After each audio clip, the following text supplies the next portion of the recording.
আজকে আমরা রাসূলকে ভুলতে বসেছি, তাই না? পৃথিবীর শ্রেষ্ঠ আদর্শ কে? মুহাম্মদ রাসূলুল্লাহ সাল্লাল্লাহু আলাইহি ওয়াসাল্লাম। মুসলমানদের কাছে উনি সবচেয়ে বেশি অবহেলিত বর্তমান যুগে। অন্যান্য ধর্মের লোকেরা রাসূলকে নিয়ে রিসার্চ করতেছে, আর আমরা রাসূলকে ভুলে বসে আছি। এটা আমরা জাতি হিসাবেই রাসূলকে ভুলার জন্য প্রক্রিয়া শুরু হয়েছে, জাতিকে ভুলিয়ে দেওয়া যায়। স্কুল কলেজে এখন আমাদের জনাবে মুহাম্মদ রাসূলুল্লাহ সাল্লাল্লাহু আলাইহি ওয়াসাল্লাম সম্পর্কে কোনো সিলেবাস নাই। মাদ্রাসাতেও সংকুচিত করে ফেলা হয়েছে। আপনারা যে উদ্যোগ গ্রহণ করেছেন এই জন্য আপনাদেরকে এই জন্য ধন্যবাদ জানাচ্ছি। আমরা তো কবরে গেলেই রাসূলকে চিনতে হবে, তাই না? কবরে গেলে আমাদেরকে প্রথম রাসূলকে চিনে নিতে হবে। যদি দুনিয়াতে চিনে না যাই, ওনাকে না জানি, কবরে আমরা এলোমেলো উত্তর দিয়ে দেবো। কথাটা যদিও আপনাদের কাছে হয়তো বিরক্তিকর হইতে পারে যে আপনি আবার কবরে নিয়ে আসছেন কেন। প্রথম কথা কি হবে আমাদের? তোমার রব কে? যারা রব হিসাবে আল্লাহকে স্বীকার করে নিয়েছেন তারা বলবেন রাব্বি আল্লাহ। দ্বিতীয় প্রশ্ন কি হবে? তোমার দিন কি ছিল? তুমি কোন দিনকে অনুসরণ করেছিলে? কোন জীবন ব্যবস্থাকে তুমি অনুসরণ করেছিলে? কমপ্লিট রাজনৈতিক প্রশ্ন কি, ঠিক না? আমরা বাংলাদেশে কেউ ইসলামকে প্রতিষ্ঠার কাজ করি, কেউ অন্য কোনো আদর্শকে প্রতিষ্ঠার কাজ। যিনি যে আদর্শের জন্য সংগ্রাম করছেন দুনিয়াতে, তিনি বলবেন আমার দিন ওইটাই। কমপ্লিট রাজনৈতিক প্রশ্ন। 3 নম্বর প্রশ্ন করা হবে তিনি কে? আমরা তো সবাই ফটো ঘরে রাখি, নেতাদের ফটো নিয়ে আমরা চলি না। যারা যাকে নেতা মেনেছে পৃথিবীতে, তুমি এগিয়ে চলো আমি তোমার সাথে আছি, তারা বলবেন উনি তো আমার অমুক নেতা। আর এই ধরনের দাড়িওয়ালা পাগড়িওয়ালা লোক দেখলে তো বলবেন রাজাকার। নবীজিকে যদি কবরে, আপনারা যদি দুনিয়ার আলেম ওলামাদেরকে যদি রাজাকার বলে থাকেন, কবরে গেলে কিন্তু নবীকে দেখে আপনারা কি বলবেন? রাজাকার। চলে আসছে কবরে। দুনিয়াতে রাজাকারের জ্বালা থাকতে পারি নাই, কবরও চলে আসছে কি? এ তো সে রাজাকার যাকে রাজাকার বলেছিলাম। আলহামদুলিল্লাহ, ওনাদেরকে ধন্যবাদ। কবরের 3 নম্বর প্রশ্ন হলো ইনি কে? কি কথা কি ঠিক? যদি আমরা চিনে যেতে পারি ওনাকে, ওনার আদর্শকে লালন করতে পারি, তাহলে আমরা কবরে গিয়ে বলবো ইনি আমার সেই মুহাম্মদুর রাসূলুল্লাহ সাল্লাল্লাহু আলাইহি সাল্লাম। সম্মানিত ভাইরা, আর ওনারা যে কাজটা শুরু করেছে এটা কিসের প্রতিযোগিতা? জ্ঞানের প্রতিযোগিতা, তাই না? আমাদের যখন সৃষ্টি হয় পৃথিবীতে, আর আল্লাহ যখন আমাদেরকে সৃষ্টি করেন, তখন কথোপকথনে এসেছিল আমি এক খলিফা নিযুক্ত করতে চাই। যখন ফেরেশতা প্রশ্ন করেছিলেন, আর সেদিনও শ্রেষ্ঠত্ব প্রমাণের জন্য কে শ্রেষ্ঠ? মানুষ, ফেরেশতা না জিন? সেদিন জিনে একজন ছিল, তার নাম কি? ইবলিস। আর বাকিরা ফেরেশতা ছিল, আর আদমও ছিলেন। কি কথা কি ঠিক?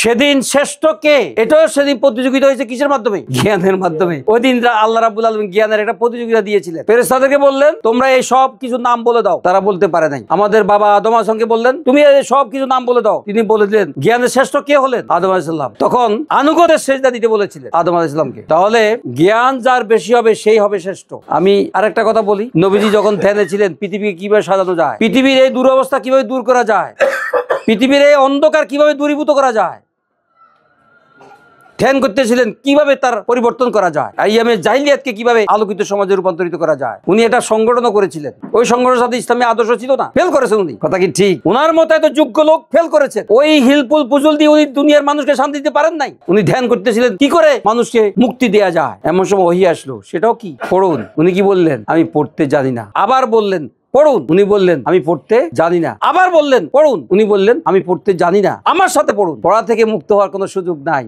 দুনিয়াকে যদি পরিচালনা করতে হয়, দুনিয়ার জন্য নেতৃত্ব দিতে হয়, দুনিয়াতে যা শান্তি দিতে হয়, তাহলে পড়তে হবে, পড়তে হবে, পড়তে হবে, আমার সাথে পড়তে হবে। কি কথা কি ঠিক? সুতরাং জ্ঞানের যে চর্চা শুরু হয়েছে আলহামদুলিল্লাহ, এটাই আমাদের অনুপস্থিত। আমাদের খেলার প্রতিযোগিতা চলে, ক্রিকেট প্রতিযোগিতা চলে, অনেক প্রতিযোগিতা চলে, জ্ঞানের প্রতিযোগিতা অনুপস্থিত। কথা কি ঠিক? আমি আরেকটা উদাহরণ আপনাদেরকে দিই।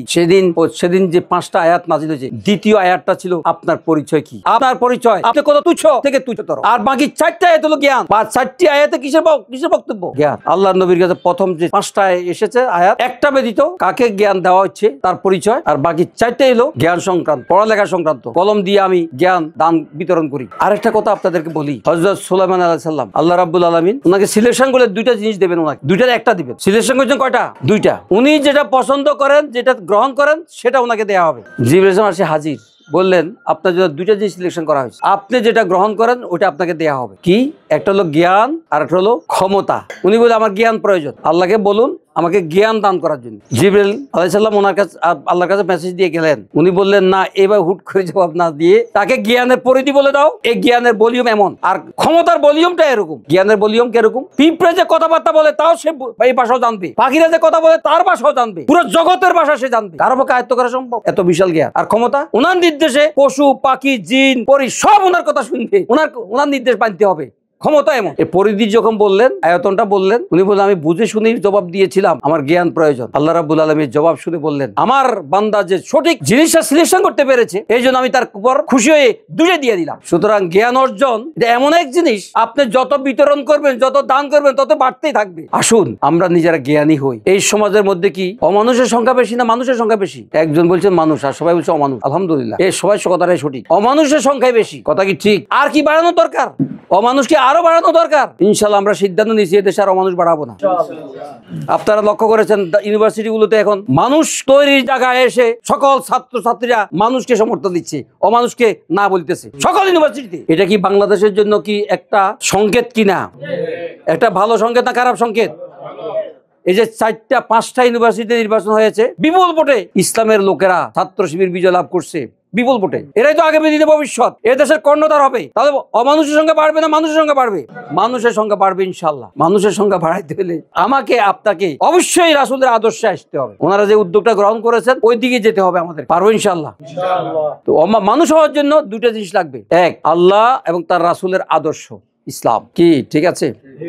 আর জ্ঞান। ওই রাসূলের আদর্শ থাকলে আপনার ব্যবহার ভালো হবে, সবকিছু ভালো হয়ে যাবে। আর যদি জ্ঞান যদি আপনার আয়ত্ত করতে পারেন, তাহলে আপনি হবেন পৃথিবীর শ্রেষ্ঠ, জান্নাতেও শ্রেষ্ঠ। আমি শহীদুল্লাহ সাহেবের একটা উক্তি দিয়ে আপনাদের কথা আমি আপনার কথা শেষ করব। উনি একজন আস্তিক ভালো মানুষ ছিলেন, ডক্টর মোহাম্মদ শহীদুল্লাহ। 12টা ভাষায় উনি কথা বলতে পারেন। উনি আন্তর্জাতিক খ্যাতি সম্পন্ন একজন জ্ঞানী ছিলেন। আন্তর্জাতিক একটা কনফারেন্সে উনি দাওয়াত পেলেন, সেখানে গেলেন। আসরের সময় যাচ্ছে, উনি এক কোণা দিয়ে কসর আদায় করলেন, আবার আসি বসলেন। উনার পাশের লোক ছিল নাস্তিক। বললেন, ডক্টর শহীদুল্লাহ, তুমি এত বড় জ্ঞানী হয়েছো এখনো তুমি কুসংস্কার ত্যাগ করতে পারো নাই? আমাদের ইউনিভার্সিটি গুলো কুসংস্কার হলো কি নামাজ পড়া, আমাদের ইউনিভার্সিটি গুলো কুসংস্কার হলো বোরকা পড়া, হিজাব পড়া। তাহলে ডক্টর মোহাম্মদ শহীদুল্লাহ সেই নামাজ, সে কুসংস্কার? তখন তিনি জবাব দিলেন, তুমি বলছো আমি জগৎ সেরা শ্রেষ্ঠ ব্যক্তি, আমি এখনো কুসংস্কার ছাড়তে পারি নাই, এটা কুসংস্কার কেন বলছো তুমি? আচ্ছা তুমি আমাকে উত্তর দাও, আল্লাহ নাই, তুমি আসো, আল্লাহ নাই, তুমি সৃষ্টি আসো, স্রষ্টা নাই, এটা কি 100%? এটা কি সত্যি?